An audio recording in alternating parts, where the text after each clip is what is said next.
1 second. Hi. I can't. Okay, sorry, there's something. Okay.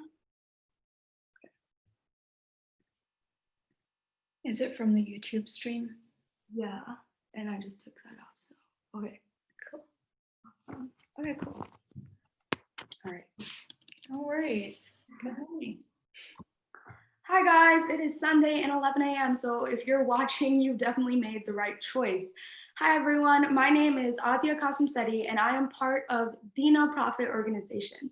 The No Profit is an organization that supports social organizations by providing them with web development services.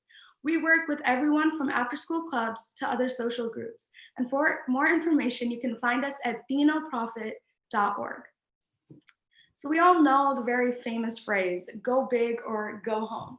Well, Pragathi Guruprasad definitely went big. Pragathi Guruprasad is an Indian American playback singer, an actress, and a model. She placed as the season's runner-up of Airtel Super Singer Junior, walking away with the award for Best Classical Singer in 2012 at age 14. She has continued to sing as a playback singer to numerous Tamil movies and is a well-known name. Pragathi has since turned her hand to modeling, having been a part of numbers of modeling projects with prominent clothing and jewelry designers and award-winning international photographers within the South Asian community. And recently, Pragathi did a cameo on Mindy Kaling's new Netflix show, Never Have I Ever, adding another feather to her cap as an actress. In addition to her successful careers, Pragathi has also just graduated from UCLA this year. With a vast array of accomplishments so early on in her life, Pragathi has established herself as a trailblazer and an inspiration for all aspiring singers and young South Asian women across the world. That last sentence was from Wikipedia, and I could not have put it better myself. So let's welcome the amazing Pragathi Guruprasad. Hi, thank you so much for the warm introduction. Of course. So hi, thank you so much for coming today. It's a pleasure to have you. Absolutely. I love what this organization is doing, and I'm really happy to be here as well.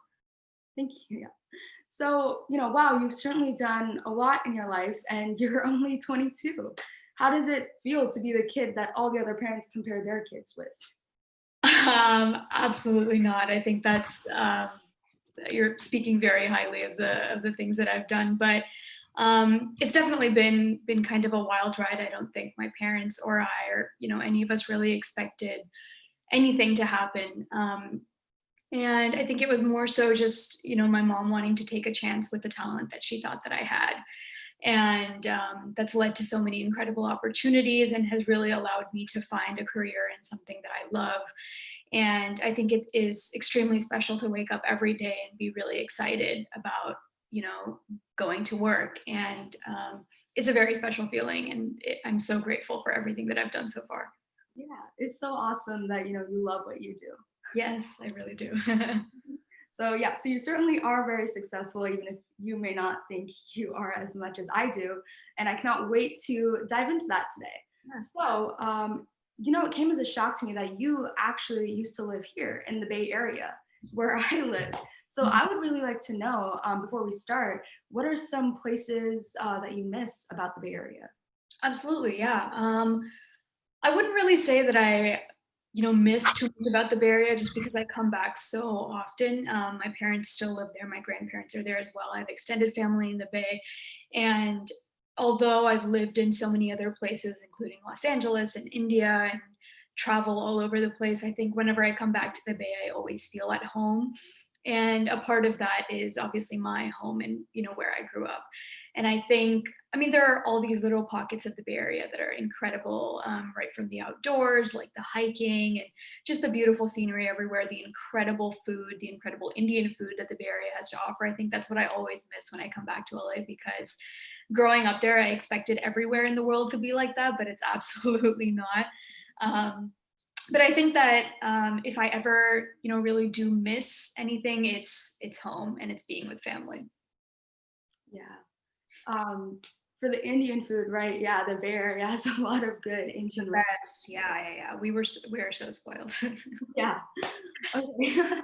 So I have actually watched parts of your Q&A and other interviews that you have done. So I know many of people have asked these questions already and you're probably tired of answering, but just for the viewers, I'm just gonna bunch these three questions together and get them over with. So, what inspired you, I guess, to like start singing, start modeling and acting? So singing was always a part of the family. My mom sings, my dad sings, my grandparents have always sang. So it was just something that was something that everyone enjoyed doing, and my parents and my grandparents were good at. But it was also always something that stayed a hobby. So my sister began training in classical music, both Carnatic and Hindustani classical music, when she was very young. And the younger siblings always pick up from their older siblings. And so I always used to sing the things that she was learning. And then it was just almost a rite of passage that I would also join, classical classes when I was very young. So it just started something that was a hobby. And both my sister and I competed within the Bay Area when we were younger and kind of around the US. A lot of classical competitions, we started giving concerts and things like that. And it definitely got a little bit more serious, but it was never something that we anticipated turning into a profession. And I think Super Singer was really the space for that. And that was my kind of big break into music, and, figuring out that this is something that, one, I love to do. And, there's so many other genres of music outside of classical music. And, this is something that can actually be a profession. So music was something that absolutely ran in the family. Modeling and acting were two things that just kind of came by chance. And completely out of the blue. I think because I was on Super Singer and like on television for a very long time, the competition lasted about a year. I got a lot of visual, obviously, time on TV, and after that, after I started singing in Tamil movies and South Indian films, I started getting a lot of offers to endorse brands and be in commercials and things like that. So it was a slow start, and then a lot of people started, inviting me to do brand shoots and things like that. It was something that started that I didn't even really realize I was getting into, and then it kind of blew up, and it kept me almost even busier than my music did. And I was like, oh, like, and when people brought it up in interviews and they were like, so now you're a model. And that's when I was like, oh yeah, I guess. I never really considered myself someone who could, be a model. And I still feel like it's a very weird word to associate with myself. But that's been great. And I think acting came very similarly. I was getting a lot of offers in the South Indian film industry to act in films right after I finished Super Singer, and up until now. And it was never something that I was confident that I could do. And I was like, that's so bizarre. Like, why do so many people want me to act in films? And I think moving out to LA and going to college here really helped me train myself in that field to see if it was something that I was capable of doing. And I absolutely loved it. Awesome. That's really cool. Yeah. So, yeah, as you mentioned, like sometimes you don't even think of yourself as a model. So yeah, because it's crazy that you have like three different career paths. Most people just go with one. So that's really cool. But so as of right now, your main kind of career is singing, right? Yeah. So I'd love to know about that a little more. So I was wondering, how did you like pursue the music? Like, you obviously had an interest at a young age, but how did you develop your craft? Absolutely. I think training, like I said, my family was very involved in classical music. And I had the very unique opportunity to learn not only South Indian classical music, but North Indian as well. And I think that really opened up my training to so many different possibilities. And I was introduced to different, although within classical music, different genres at a very early age. And I believe that really gave me the versatility that I have today. And I think branching out from that into film music, and then I guess like South Indian pop music and mainstream music and all of these different genres, I think that was really the building factor. And I trained for so many years, and gave so many concerts, and still am training in classical music. And I think that's what's really helped ground me and helped become the musician that I am today. That's really cool. Yeah. I actually used to go to classical Indian singing class, Carnatic music. Yes. So I Yeah. went for a couple of years. So Yeah. Yeah. It's awesome. so yeah, a lot of people have dreams or interests and they never pursue it. So it's really great to hear that you pursued it and kept going, and it definitely paid off.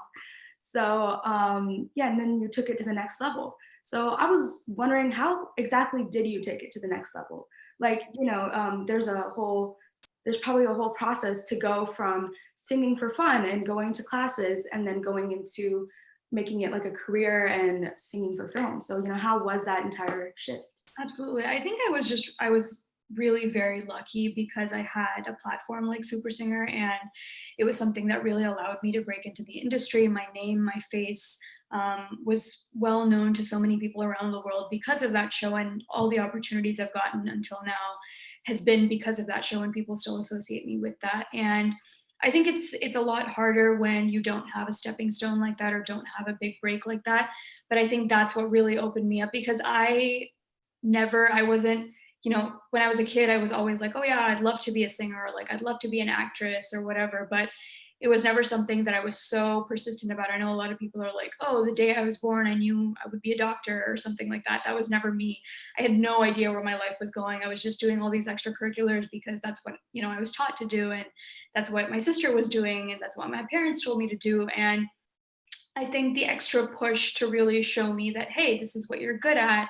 And, people love your voice and you could be a great musician was all thanks to the show. And the decision my parents took to really, make that move, um, which was so, non-traditional at the time, going into high school and all of these things. Like, why would you take a year off of school to go do something so bizarre? You never know the end result. And sometimes it's just, I think it was very much that opportunity that kind of catapulted me. And I think my biggest takeaway from that has been like, absolutely take risks in your life because you don't ever want to look back and be like, hey, why didn't I do that? I could be in a totally different place in my life if I did. Yeah, I really like that quote. Yeah, and you definitely did take a risk. So as you said, that Super Singer kind of started off career was like your claim to fame. So what encouraged you to take part in Super Singer? You briefly went over it, but Yeah, I would not give myself a single bit of credit for that at all because I didn't want to go. Actually, it was a pretty funny story because my mom saw the ad that they were accepting auditions, and as a joke, she actually sent in a CD, and she was just like, "I wonder what's going to happen. Like, are they going to listen to my daughter?" Um, and she just sent it in, and all she wanted was for them to get back and say like, "Oh, like she has a nice voice" or whatever, because my mom believed that my talent was beyond just what I was doing.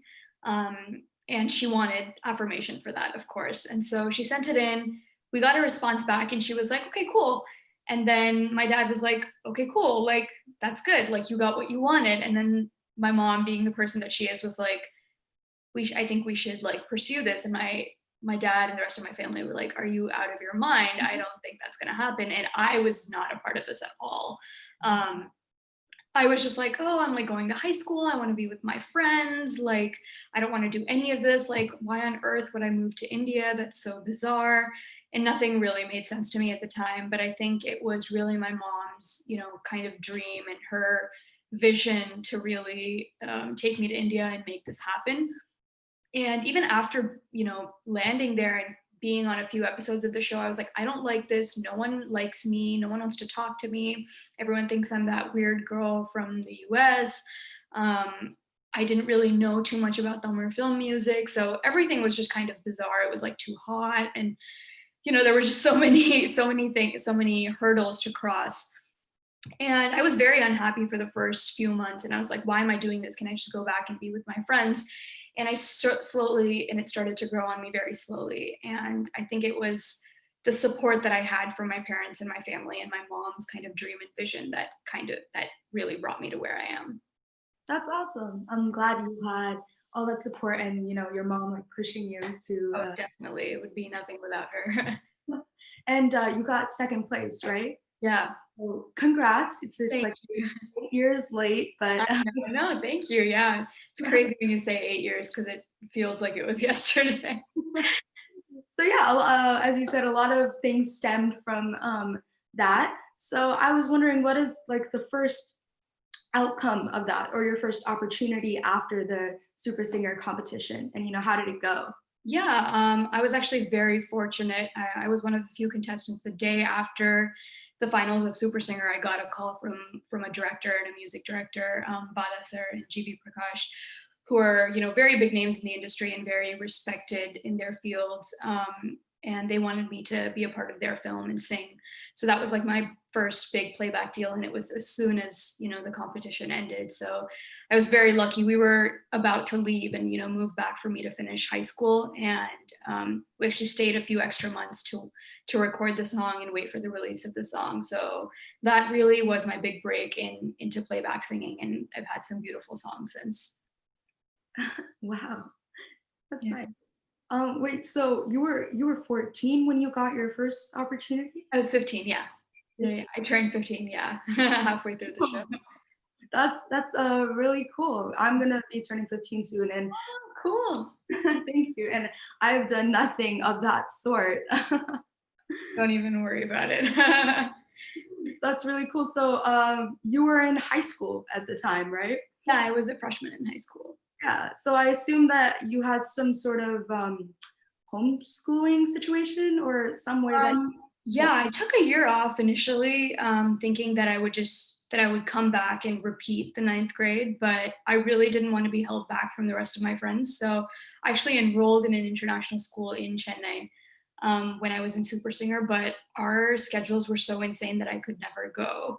Mhm. So it ended up being that I came back and repeated the ninth grade, but yeah, so I was like technically enrolled kind of in school. Okay. Okay, yeah. I get, Super Singer would take a lot of effort, but later on in your career, you did kind of like balance both, right? Yeah, yeah, yeah. Throughout, right after I came back and started my freshman year again of high school, it was just a lot of touring, a lot of back and forth between here and India, and that's something that's gone on till today. Yeah, most kids struggle to just get through high school, but I have no idea how you managed to, get through high school, maintain a career, and get accepted at UCLA. How are you able to balance everything? I get this question a lot, and I think it was because I loved singing. I loved being on stage. I loved what I was doing so much. Like I said at the beginning, like I would wake up every day just so excited, excited to do whatever, like go wherever to a new place and sing to a new, um, bunch of people, that it never really felt like work and it never felt difficult. It was a lot of red eye flights. And like now when I think back at it, I'm like, wow, like how did I do that? Why did I do that? And there were so many opportunities for me to cut back, and there were so many opportunities for me to say no and be like, okay, no, I have finals this week, or I have this week. But it just got me so excited, and I loved doing what I was doing over the weekends, that school just seemed to fly by in between. And it was almost like I had to do well in school for me to be able to keep up with this. So it was like an added pressure, like, oh my God, I can't travel or I can't go to India if I don't do well in school. And so I think that's what really motivated me to like keep going. And yeah, even till my very last quarter at UCLA, it's been crazy. Yeah, it sounds like you worked a lot in high school and college to do everything, and Yes. that's dedication. So that's great. But I think our viewers would be very disappointed before I move on if I don't request you to sing at this time. If you could just sing like a line or two from any of your favorite songs, that would be Sure, yeah. Um, this is one of my favorite playback songs that I've sung. It's from the movie Vanakkam Chennai. It's called Osaka. Theni காத்தோட தேன தெளிச்சாளே தேளாக என் நெஞ்ச கொட்டி புட்டா தேங்காய் நாராக என் நெஞ்ச உரிச்சாளே உள்ளார என்னன காட்டி புட்டா யகன மொகன பார்க்காம கௌத பாடி எடுக்கேனே తెక్కామేక కేకామ రెక్క గట్టి పరందేనే ఒసక సెత్త ఒసక పోయి మెదగత్తవానెత్తి విట్టే బుట్ట ఒసక సెత్త ఒసక பாவி இதயத்த காத்தாடி ஆக்கி விட்டா. That was really beautiful. Oh my God. It's so cool that you just sang like angelically at the drop of the hat. Like for the viewers, I did not tell her that I was going to sing. That's amazing. Thank you so much. And I could actually really tell how much you loved it from your face. You just looked so genuinely like happy while you were singing. So that's yeah, that's it's really great. And I loved hearing you sing. Thank you. You're welcome. Okay, so yeah, so adding on to your singing career, you have recently added acting. So correct me if I'm wrong, but your first acting debut was in Never Have I Ever. Yeah. Awesome. So I and a lot of other people are probably wondering, like, how did you get that opportunity? Like, how did you get casted in that role? Because you have been a singer for so long, but and this is the first like acting thing. So how did you, um, you know, go through that? Like, Yeah.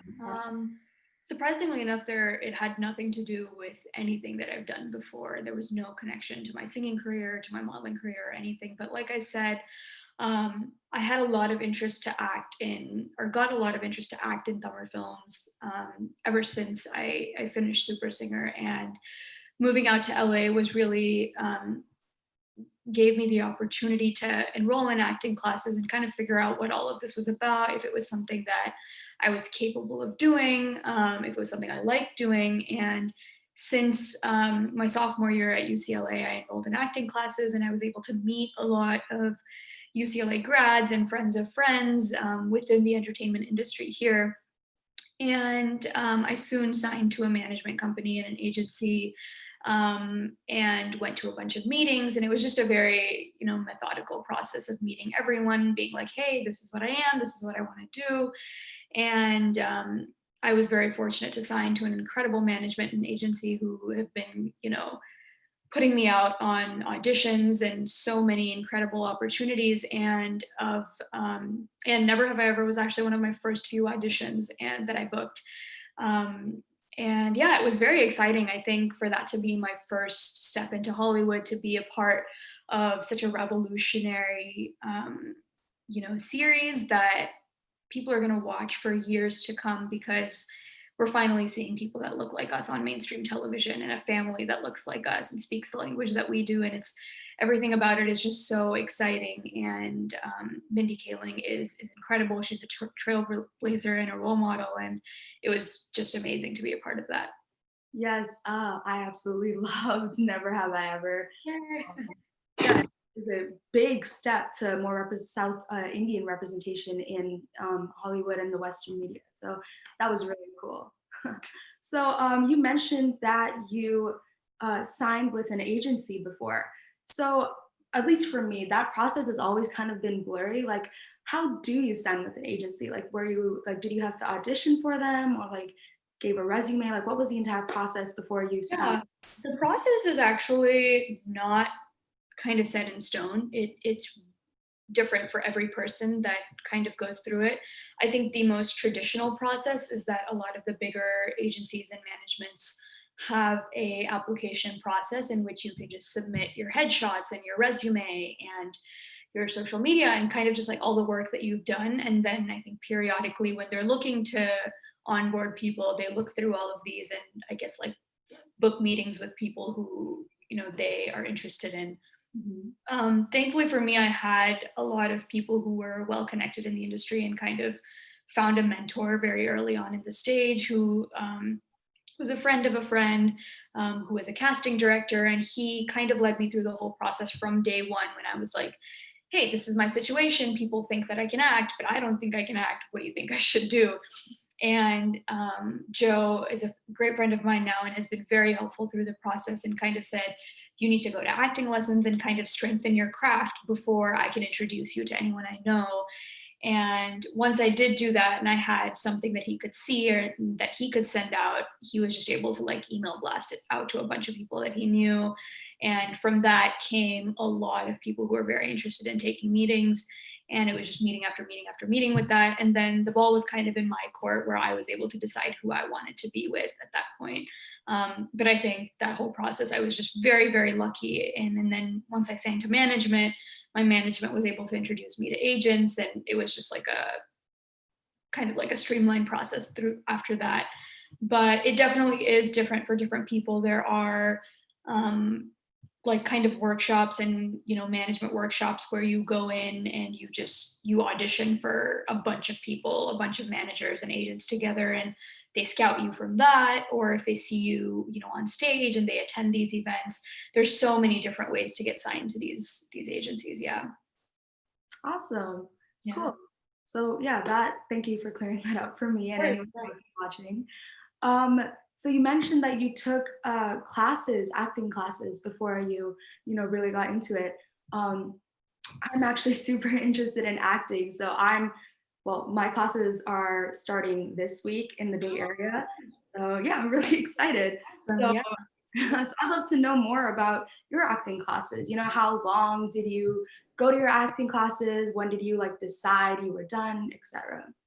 I'm still training. I'm still in acting class, and I think it's kind of a never-ending process for anyone. Like even a Brad Pitt or a Angelina Jolie or whoever still have acting teachers on set. So I think it's never something that you really decide to stop doing, because you're constantly honing in on your craft and you're constantly training your acting muscles. It's just it's a sport at the end of the day, and it's something that you constantly need to be on your toes with. And my acting classes, I was able to obviously get a reference list of some of the best studios and most reputable studios, because I feel like entertainment, especially in LA, is very much about word of mouth and people's names, and are you associated with the right people? And there are some coaches and studios within LA and kind of around the US that as soon as you say their name, they're like, oh, you're with them, so we know you're good, kind of thing. So I was able to enroll in that and found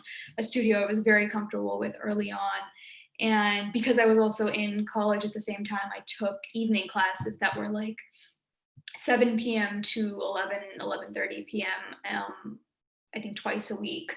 And so at the time I didn't have a car either, so I would like bus to class and back every time. And it was to think about it now, it was crazy. And now obviously everything is on Zoom, so I'm still training, but it's great just being in the room with so many other actors and so many other creative individuals and just learning from incredible people. Yeah, that is a really nice way of thinking about it. It's Yeah. awesome. So, I can definitely see all the acting lessons in your cameo roll, and I've actually seen it was on IMD. I think it was your acting reel. I don't know if it was yeah. So there was a bunch of clips of you acting, and you're really good, by the way. I just wanted to Thank you. welcome. Yeah, so I'm sure you get asked this all the time, but how was it meeting Mindy Kaling? Oh my gosh, it was amazing. It was totally by surprise. I didn't know she was on set. And we'd taken a few takes of my scene and we ran through it a few times. The director redid some things, and obviously the dance was going on at the same time in my scene. So we shot the dance a few times, and then suddenly someone taps me on the shoulder and I turn around and it's Mindy Kaling. And I panicked. No one told me she was on set, including Maitri, who's a good friend of mine. And I was like, dude, why didn't you say anything? And she was like, I don't know. Like, I didn't think it was a big deal. And Mindy was so sweet. And, we ran lines together, and it was an incredible experience working with her. She's so nice, and she's so nonchalant. Like, you won't even know that she's there. That's awesome. She sounds really down to earth and She sweet. really is. Absolutely. I would love to meet her. So after your acting debut in her show, I've heard a lot of rumors that you are now planning to go in a bunch of films, or getting offers to be in a lot of Tamil films and Hollywood films. So I don't know. I was wondering if there's any truth to that. Are you planning to really enrich and continue your acting career? And if so, would it be in Tamil movies or Hollywood movies, etc.? I would love to continue acting. It's something that I've really found an interest in, and something that also makes me very happy. And like you said, it's very rare that one person gets the opportunity to do multiple things, whether that's singing or modeling or acting. And the fact that I've been given this platform and been connected to some incredible individuals, I would love to keep acting. The South Indian industry has a very, very special place in my heart, and I would love to go back and do movies there and sing there. But right now, I think the focus is definitely on Hollywood and is to, get more roles that I really enjoy myself in and, work with a lot of creative, really cool people. There's so many cool South Asian creatives out here making films, and I would love to work with more people like that. I definitely do see myself at least 3 or 5 years down the line, or maybe even longer, working in South Indian films, but I don't think that's the plan right now. Okay, well, I cannot wait to see you more on the screen in Hollywood films. So, yeah, so you mentioned that you'll be, for right now, at least you'll be more into the Hollywood scene. So, as a South Indian, as we talked about before, we don't have a lot of representation in Hollywood and the Western media.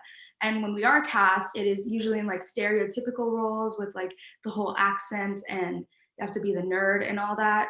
So Never Have I Ever was an awesome show for all my friends and I who watched it. It was really cool seeing someone like me who looked like me on TV. So I'm sure, as a South Indian yourself, so far being in the acting industry, you might have had a couple of struggles or you might anticipate some struggles for later. So yeah, did you have any obstacles so far? Yeah, I think like you said, it's been a journey. Just wanting to act in Hollywood and wanting to do that. When I started off, I would always wonder, like, I never see myself, I never see anyone who looks like me on TV. So is this even something that I can do? And I think I soon realized that diversity became the big thing in Hollywood. Like now it's the cool thing. And now if you don't have a diverse cast, like you're weird. And so it's become like we're almost the it people right now, especially with films like Crazy Rich Asians or Parasite or even Never Have I Ever or Priyanka Chopra, Mindy Kaling, Aziz Ansari, or Hassan Minaj, like making all of these shows and trying to be that representation for us. I think it's definitely been a struggle because you constantly doubt yourself and you don't. I've auditioned for so many of those like nerd friend or like just characters that have no meat and you're just kind of in the corner just so that you can fill like check the diversity box. um, and I think that it's definitely a start. I think that everything that Mindy Kaling and all of these South Asians are doing are really to work towards more representation for the rest of us. And although there has been so many struggles and there continue to be, not just for South Asians, but for all people of color and for actors in general, it is very tough to be an actor in LA because every second person you meet wants to be an actor.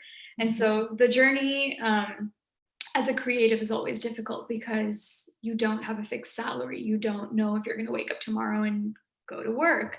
And there's so many ifs and buts. But I think that, if you really love what you're doing and you have a good support system and you know that there's a space for you in the industry, then, there's no looking back. It's a really nice way of thinking about it. Yeah, I really hope that we'll get all people of color will get more representation as the world progresses, and hopefully that will happen soon. So I wish you best of luck with becoming an actress, and I cannot wait to see you more on TV. Thank you so much. Of course. So now we've covered about like two of your careers, and your third would be actually modeling, which I'm not surprised. You're stunning. Oh, thank you. Oh my gosh. So far, I was wondering what brands or like magazines have you modeled for?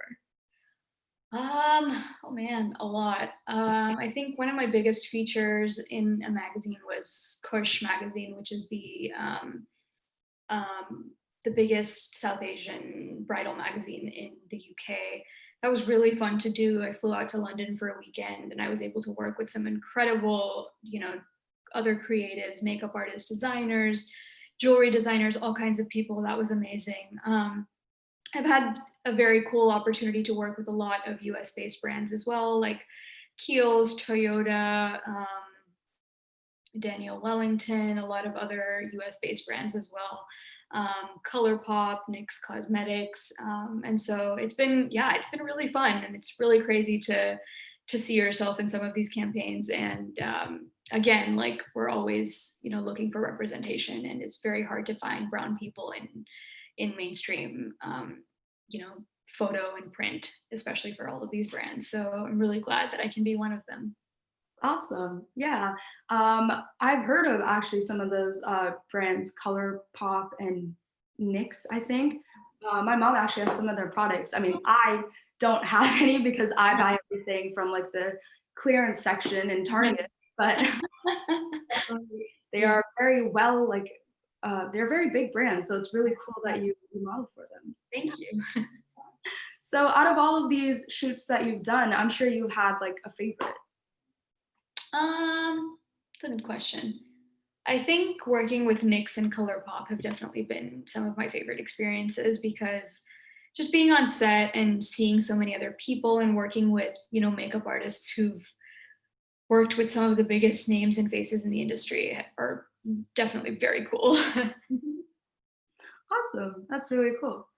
Um, that's yeah, so that pretty much covers like all of your careers for right now. We never know. So I'm sure that throughout everything, I'm sorry, I mean like at a young age, I'm sure you had a lot of struggles because you're doing so many things and you're so young. But it's honestly really inspiring. And but maybe sometimes you even wanted to like give up, I guess, on parts of your career. It's probably definitely been hard. So was there like ever a time you wanted to give up on a part of your career? Um, I think that again, I've had such a unique opportunity to kind of dip my toes in so many different aspects of entertainment, whether that's music or modeling or, you know, working as a brand ambassador or acting or, whatever it may be, that I feel like I've had a very nice balance of everything, that it's never been too overwhelming in one place for me to be like, I don't like this, I don't want to do this. I felt that when I've been traveling a lot and like forget the day, time, where I am. And I'm just like, why am I doing this? This is insane. And I think even at those times, just looking back at how happy I am and um, how much happiness it brings me to travel and to be able to meet so many people and sing for so many different people. I don't think I've ever been in a position where I'm like, I don't like this. Like, I want to stop doing this. Mhm. That's really great. A lot of people in their careers go through that, like they feel hopeless, but it's awesome that you found something you love and you love it so much that you don't feel like that. Yeah. So that's really cool. So adding on to the positive mindset, other than that, I'm sure you have said there have been like struggles overall, and they probably taught you like so many life lessons. But other than all those life lessons, serious moments, I'm sure you've had a lot of fun moments as well. So do you have like any particular moment that you remember, like the most embarrassing or funny moment in your career? Um, oh man, there's been a lot of those, but I think so many. I've forgotten lyrics on stage, I've fallen on stage, No. all sorts of, yeah, everything that can possibly happen has happened. So I think those moments definitely kind of ground you and bring you back to, hey, like I'm a real person too, like I have feelings and I'm, fall and forget things and all of that as well. And I think it's a good reminder. Awesome. That sounds really funny and sounds like you're thinking of it in like as a good thing instead of like a failure thing. So that's great. Yeah, so it sounds like the entire process has been filled with a lot of fun moments, struggles, ups and downs, etc. And I'm glad you got through everything because well, look where you are right now. You're a celebrity. How does it feel being a celebrity? Like you said when you were a kid, you never really thought that professional singing was going to be a thing. Did you have like any inkling that you might become a celebrity, like anything like that? Not at all. Even now, it's a very strange word. Like it's like the word model. Like I don't really consider myself in that space at all. And I think it's really nice. It's nice to have that balance of, I guess, not necessarily feeling like that. And it is definitely great to have, have a voice and be able to influence people and, say things that, you really care about to a large audience and inform people of things that, they should know about and they should care about. And I think it's a very, very powerful powerful place to be in. I've been given a very powerful platform and a very big responsibility. Obviously, it comes with a lot of ups and downs. People assume that your life is perfect. They assume that you're always happy and everything is great, and just like you portray it on social media, and that I get to travel the world and everything is just happy dandy. And I think there's a lot that happens behind the scenes. There's a lot of people behind the scenes. It's not just me that makes everything happen. There's a huge team working behind. And I think a lot of that kind of gets blurred when you're seeing such a glamorous life. And I think my biggest takeaway would be to just consider every person, human. Like I said, it's no one is, unbreakable, and everyone has their feelings, and everyone at the end of the day is just a normal person, no matter how famous you are or whoever you are. Everyone has their struggles. And I think when you're saying something, when you're making a comment, whatever the case may be, is to always put yourself in their shoes. And even if you can't do that, like say it out loud and be like, is that something that I would say to a friend of mine? Is that something that I would say to my sister or my brother? And if the answer is no, then you should really not be opening your mouth about it. But we're very quick to judge people, and I think that that's something that gets very overlooked when you're looking at a celebrity's life. Mhm. I think that's a really nice way of thinking about it. You seem very like down to earth, and I really love that actually. Thank you. And it's cool that you want to use your platform to spread messages and all that. So I think that's a beautiful way to use such a big platform. Thank you. You're welcome. So you mentioned that when you were a kid, you never ever thought that you would become famous or like pursue singing as a full career. um I mean, that's cool because usually when you're a kid you have the highest expectations. Like personally, when I was a kid, I wanted to be like a teacher by day and like a singer pop star by night. And then I realized my parents would never let me go out past 6 p.m. So that wouldn't work out. So it's really cool that you surpassed like little you's expectation. That's a great feeling. So you're famous. You're so famous that actually I don't know if you've seen them, but I've searched up your name on like TikTok or Instagram, and I get like so many fan accounts of you. Oh yeah, yeah, yeah. There's there's a lot of those. At my school, kids make like fake fan accounts to seem cool or something. It's really weird, but you actually have real fan accounts. Like I don't know, just how does that feel?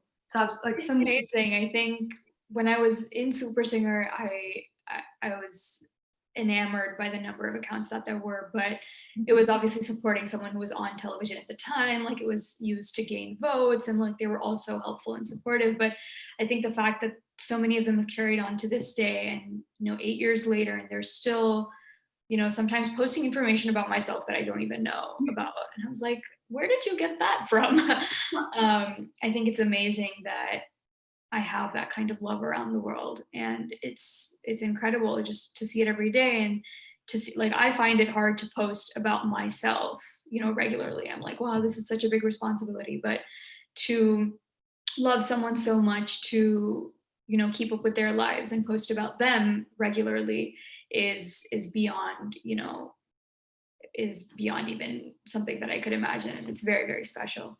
Yes, I bet it would be. It's really sweet. Yeah. So yeah, with all these fan accounts and you being a successful singer, an aspiring actress, and a model, you are very, very successful and like an inspiration to others. So usually when someone gets very famous or successful, they get treated differently. Has that been the case with you? Have you ever been like treated differently before and after your success?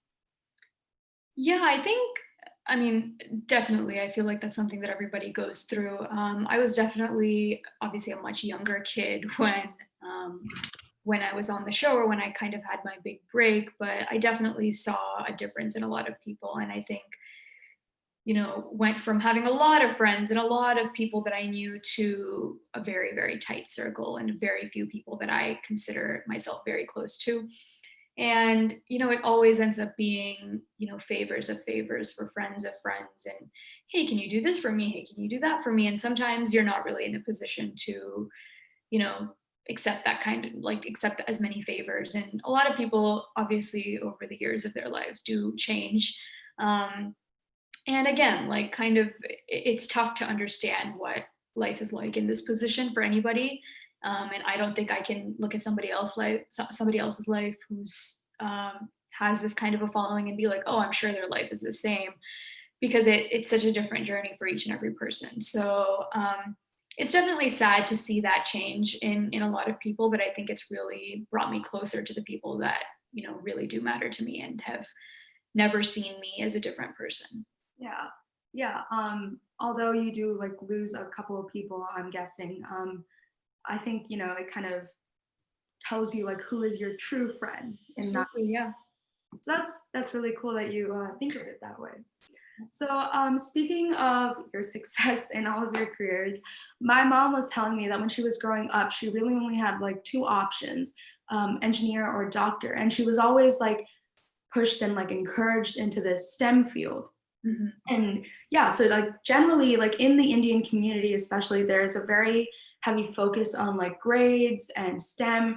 And there's just so many stereotypes outside as well that Indians have to be in STEM only, engineers, doctors. It's really weird, but yeah, since you're very into the arts, I'm sure you've had a lot of critics and supporters. So tell me more about that.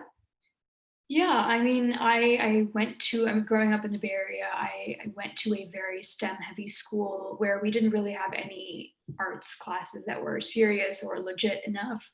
And even people who went into the arts in college were, considered outliers. And it was very tough going from a high school like I did into an art school, or even, for people to pursue the arts. And it was definitely tough growing up because I was not the science or math girl at all.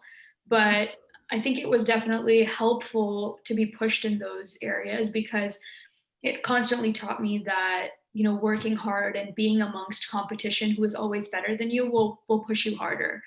And although I was never you know the topper of the class, or I was never the person with the best grades or the best ACT scores or SAT scores, it really instills that competitive mindset and that ability that, as cliche as it sounds, if you work hard you can do anything. Mhm. And I think that it was tough. It was tough for sure, but it also took a lot for me to get out of the mindset that I don't have to be in STEM to be successful. And it took a lot from my parents to understand the industry that I'm in. And we're still learning every day. There's so many things that I don't know that my parents don't know about what's going to happen tomorrow or in a month from now or next year. But it's a part of the process. And I think I've been very thankful to my parents for adapting with me, rather than being like, okay, are you going to be an engineer or are you going to be a doctor? And it was never that conversation, but they always had the conversation with me of, okay, if you're not interested in this, like, let's eliminate this bucket. Like, what else are you interested in? What could you possibly do? And I think my dad was always that person who was like, okay, what's your plan B? What's your plan B? And it really helped me, be specific about UCLA and what I wanted to study there, and that entertainment might not be the end of it. Mhm. That's really great, and I'm really glad that your parents were accepting of change and were there for you, and adapted as well. For a lot of cases that might not be true for some kids. So it's great that you have those type of Yeah. parents. Yeah, and I also I really just admire that how you broke out of the stereotype of Indians like only being able to do STEM careers and pursue the arts, and you were very successful. And Thank you. along that entire journey, I'm sure you obviously have had so many accomplishments. So would you mind sharing with me some of your like favorite or your best accomplishments? Um, oh man, that's tough. I think obviously getting into playback singing was a big deal for me, and I think singing some incredible songs and working with people that I've always listened to and dreamed of working with. And from there, obviously, came a lot of music in the independent scene, and being able to bridge the gap between being a playback singer and being an independent musician, and working with talent from all over the world to release independent music in the Tamil scene specifically, has been a very big, I think in my books, a very big accomplishment, because that's not something that a lot of people think that they can do. If you're an indie musician, you're an indie musician. If you're a playback singer, you're a playback singer, but there's not too many people that are able to bridge the gap. I'm really glad that my parents, forced me to come back to finish high school, and obviously to go to college here in the U.S. It opened up my world of possibilities to so many things, and I think UCLA was a very big accomplishment for me. And I think graduating from UCLA and kind of deciding that, okay, entertainment is my thing, and kind of working my way into signing to agencies and being able to find out that this is what I want to do has also been, a big step in the process. Wow. Okay, that's awesome. Yeah. So I am truly inspired by just listening to you talk about your entire journey and how you got to where you are. And I'm sure there are so many kids and adults likewise that feel the same. So I don't know. Do you have any advice for people out there who are looking to pursue their dreams in these specific fields, modeling, acting, singing? Kind of in the arts. Since you're an expert, do you have any advice? I'm not an expert at all, but I think, as cliche as it sounds, it's my motto has always been to never give up, because it is so easy to give up in a field that you're not seeing progress in. It's something that takes a very, very long time to have a solid standing in and to start getting opportunities. And sometimes months go by where you don't see anything. And you're ultimately working for yourself at that point. You need to make the most of what you have and the time that you have, the platforms that you have, and working for yourself and working to see something that's ultimately not coming can be very, very difficult. And I think that's honestly the best advice that I can give from the position that I've been in, is to not give up and to constantly find new ways to stay creative and be a part of the field that you see yourself in. Awesome. That is really great advice, and I will definitely keep that in mind. You do, yeah. Yeah, so that concludes our interview. Pragathi, thank you so much for taking the time to come talk to me. And to some of the viewers, I had a blast talking to her. Thank you, Adya. Thanks so much. You're welcome. And the one thing that I am taking from this interview is, to never give up and pursue your passion. Absolutely. So, yeah. So that was Pragathi Guruprasad, and signing off is Adya Kasim. Have a great day, everyone.